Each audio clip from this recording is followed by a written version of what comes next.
सारे जना जानुभयो अल्पकालमै सबै विद्याहरू प्राप्त गर्नुभयो 64 दिनमा 64 लीला विद्याहरूलाई प्राप्त गर्नुभयो र विश्वामित्रजीसँग यज्ञको रक्षा गर्नको लागि दुष्टको संहार गर्नको लागि जानुभयो।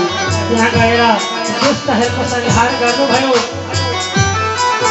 यज्ञको रक्षा गर्नुभयो, रूपमा पालन गर्नुहुन्छ र शिवजीको रूपमा अनासक्त भएर संहार गर्नुहुन्छ। भगवानजीको कार्य हो।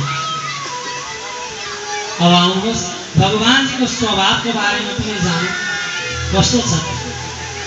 अस स्वभाव कहूँ सुनाऊ न देखा। यस्तो स्वभाव न त हामीले कहीँ सुन्यौँ न त कहीँ देखियो। जसले ईमानदारी पूर्वक भगवानजीको चरणको आश्रय ग्रहण गर्दछन् त्यसलाई भगवानजीले तिनै तापबाट मुक्त गर्दिनुहुन्छ। तीनवटा बोली राधा रानी सरकार की, बोली कृष्ण कन्हैया लाल की।